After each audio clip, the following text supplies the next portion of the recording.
Okay, can ask me something else now. Yeah, about headache and migraine. There are so many reasons for headaches and migraine, but usually there's a tension around the neck and the shoulders and going up to the skull. And sometimes it's people who haven't cried or don't cry. Sometimes it's people who don't say what they need to say. Sometimes it's people who have too much responsibility and are pushed, somehow are burdened by that. There's all kinds of different stories that came up with the, migraines. We have quite a bit of success with people getting in touch with what happened, that caused the headache or caused the migraine.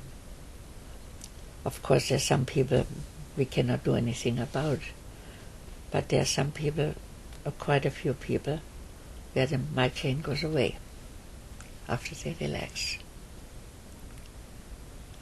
Again, another story. I hope it is all right to talk about it, because I think it happened somewhere in this country. I can't remember if it was in this country or in America. That one person who wanted me to work on her inner class, and she had headaches for 30 years. And I asked her what happened 30 years ago when the headache first came, and she said she fell off a bicycle, and that has caused the headache.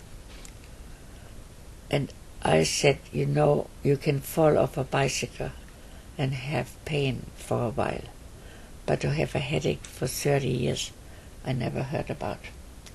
And also, we see in the body if it is really the truth that they talk about, if it was really the reason emotionally that they were talking about. Anyway, there was nothing in the body.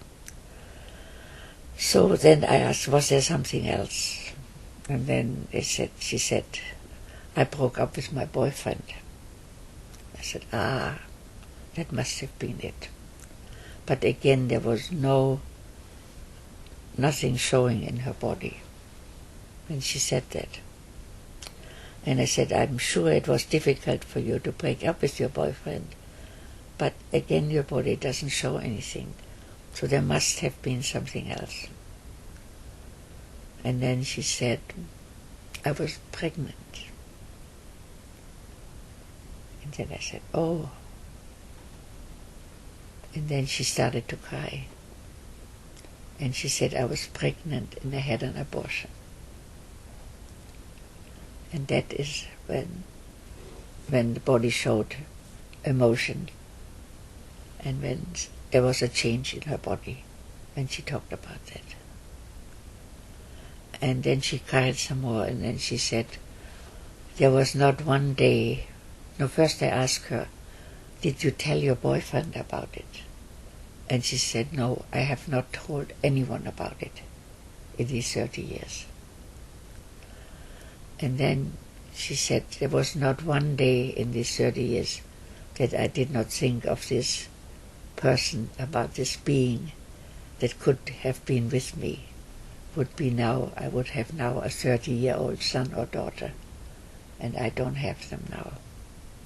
But I have talked to them in my mind every day. And she cried a little more, and then that was it.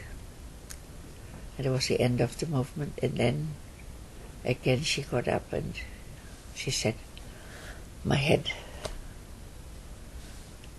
And she did have a headache the first time in 30 years. And it was just amazing. And I don't know if it come back, but the time she was in the class, which was several days, the headache did not come back. But also something else happened. She had been holding herself back from the other people, had not talked to anybody before. And now everybody came around her and talked to her, and she talked to them. She became really popular, outgoing. after she talked about it and told the story. And so there was really a different person almost that was apparent there. That was there. She felt like a different person too. It was just wonderful to see what happened. And I wished I would have seen her again, but very often with the Rosen work we do not meet the people unless they come for treatments. But this is what happened. This is one of the strongest experiences I had with the migraine. But other people too, have something happening that they don't want to talk about it, that they put away, that they sometimes don't remember, and it comes up for them, and then they'll talk about it, and then they cry about it, or feel something about it, and then the headaches will disappear. You say very much it's not the experience itself, but it has not been communicated. In that way, it hasn't been communicated. It has been held back, held within them. So then they have the memory, but have not been able to communicate it in some way. As long as there's holding back, there's tension. And when there's tension, very often there's pain.